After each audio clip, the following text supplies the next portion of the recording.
So today we're going to be talking about common dating mistakes, okay? And common dating mistakes. Oh, so many of my clients have issues because of making these mistakes and then having to correct them later. Or they don't realize that this is a mistake, so that it keeps getting made over and over again. So I want you to know about these ahead of time so that as you're out there dating, you can get off on the right foot.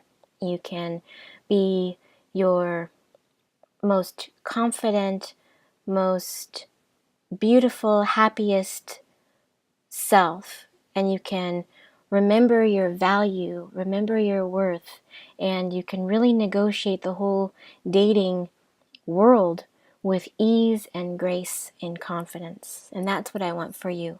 So, first big dating mistake that I see is ignoring red flags. So, what are some of the red flags that you may ignore? Well, you may ignore flags like him being late all the time. So, if you've dated for 2 or 3 times and he's been late every time, 10, 15 minutes, 20 minutes, whatever, if you didn't bring it up after the first time, then he thinks that it's okay for him to continue to be late.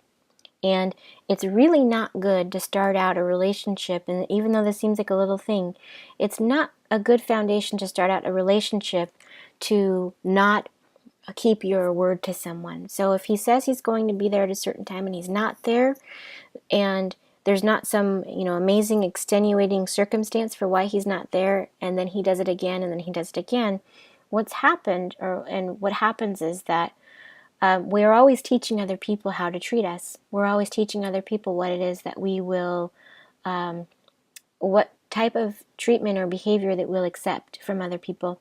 And if you don't bring it up the first time, it's like saying that it's okay to do it again and again. So then you get into this situation where by the time you do bring it up, it becomes a really big deal. So people are afraid to do that. And then things kind of, it gets you in a really bad situation at the beginning of the relationship. It builds this dynamic of resentment and being taken advantage of, and it really derails what could be a good relationship otherwise. So be clear with yourself and with the other person about your value and the value of your time, and speak up in a respectful and clear way about respectful for yourself and for your time.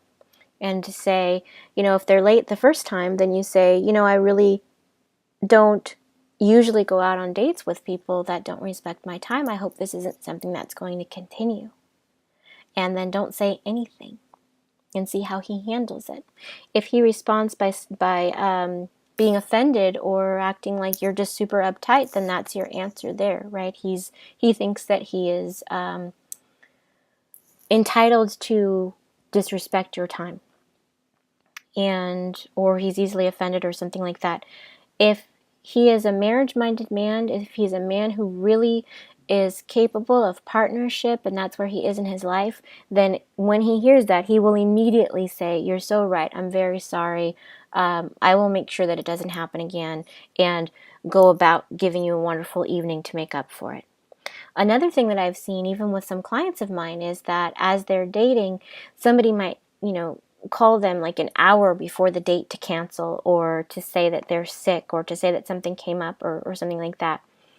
And when that happens, it's the same situation, and that person might say to you, "Oh, I'm sick, or I'm not feeling good," or something like that. "Can I just make it up to you later on?" And let me just tell you that they knew an hour before your date. They knew long before that they weren't feeling well. If they wait to cancel until an hour before your date, that's not considerate of your time. It usually means that something else came up that they would rather be doing. It doesn't usually mean that they were sick. Sometimes they can be sick, but if you're sick, it doesn't usually hit you an hour before you're about to go out on a date. You already know that you're sick, or that you're at least, that you might be feeling ill. So if he's late, that's a bad sign.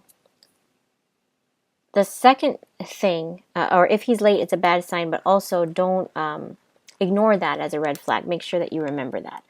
The second thing is, and this is what I see so often, I'm looking down because I have notes here that I want to make sure that I get all in for you. So another thing that can happen is, this is what I see with my clients. My clients Some of my clients are gorgeous women, beautiful women, accomplished women, intelligent women, sweet, kind, adoring women, women that just want to be with a good man and lavish love and attention on him. I mean, these are just like, they're women that are jewels for the right man. And they will think sometimes, if a date doesn't go right or someone doesn't call them back or something, they will make the mistake of thinking it had something to do with them. And they will think, well, didn't he like me? Or did I say something wrong? Or maybe it was me. Maybe there's something wrong with me. That's a big dating mistake, because really, if there wasn't a connection, it's not your fault there wasn't a connection. There just wasn't a connection, right?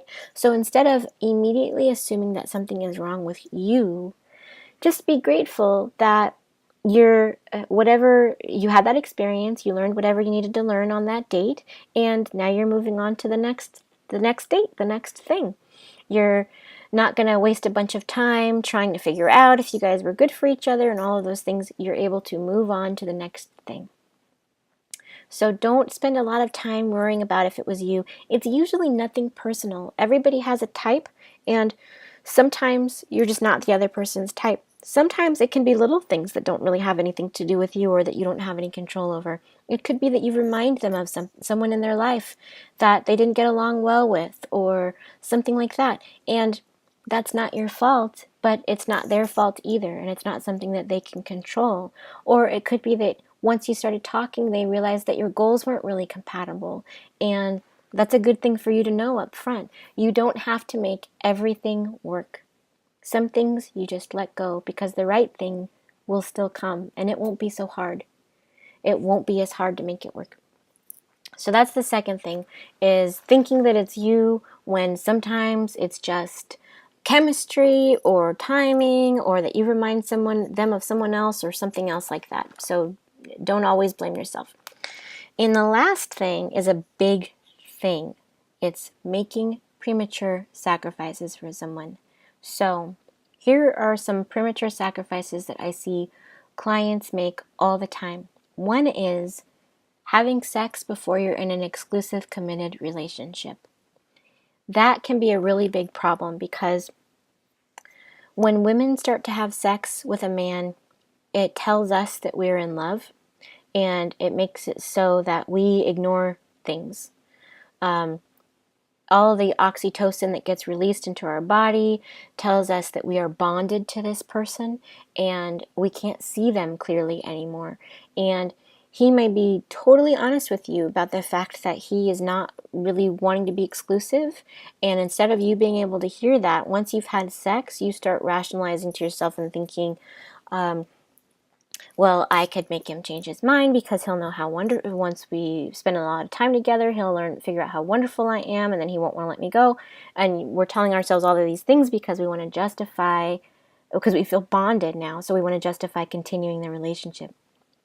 And the thing is, if you're not in a committed, exclusive relationship with this person, and you bond to them early, that's a premature sacrifice that you're making, because you're preventing yourself from seeing the things that would tell you to get out. And the longer that you stay in that relationship, the more time you're wasting, because there's a person out there who would be wonderful for you, and you're wasting time with this person who doesn't want to be exclusive with you. Premature sacrifice number 1, having sex before you're committed and exclusive. There's this whole, I know there's a big thing about Sex in the City, and it's like a big deal, and yes, we should just go out and have sex with everybody we want to have sex with. But that's TV, love, and that ignores the fact that women bond when we have sex. And when you share your body with someone, that's your deepest, most vulnerable self. And that's a doorway to your heart. So instead of pretending it's not, treat it with the honor that it deserves. Protect yourself and believe him if he says he's not ready to be exclusive with you. Don't try to change his mind.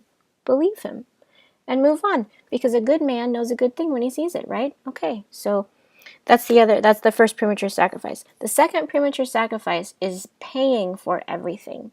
Okay, so you may be doing really well in your life. Maybe you've got a great business, and maybe he's kind of struggling, and he's in an earlier place in his career, something like that. And so you may feel like, oh, well, I want to, pay for some things because I like nice restaurants. He can't afford it, but when I go out on a date, I want to go to a nice restaurant or something like that. So you start to get into the habit of treating.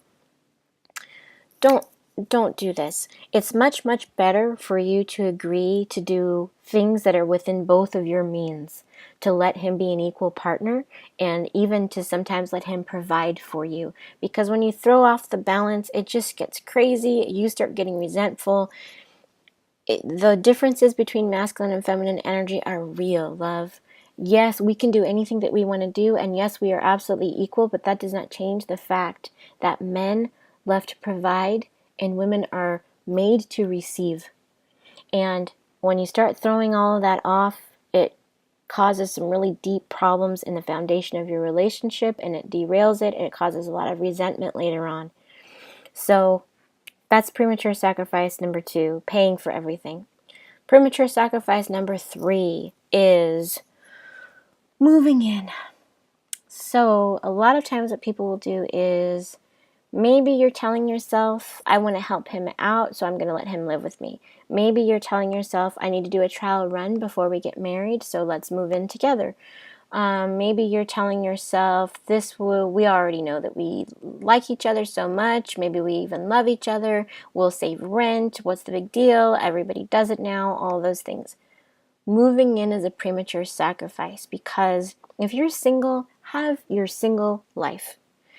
If you're single and you have an argument with your boyfriend, or if you're single, you get to a place where you want to move forward in the relationship and he doesn't, you need to have a home base you can go back to, where you can be safe, where you can cry, where you can have your girlfriends come over and comfort you, where you can just have an oasis of peace and comfort in your life, and that should be your home. And if you are single, live the single life that you can't live again when you're married. Don't pretend to be married now and give up all of your privileges and privacy of single life. It's not worth it. And it a lot of times won't even make it. It a lot of times will slow down your efforts to get married, because everybody gets complacent and it just feels easier to stay how you are. So that's what I have for you today. I know this was kind of a long one, but I hope it was packed with stuff that is helpful and useful for you. And I am sending you all of the love that your heart can hold. If you are not on the email list, get on the email list so that you can get special offers for special prices on love manifesting goodies. And we'll see you in the next video.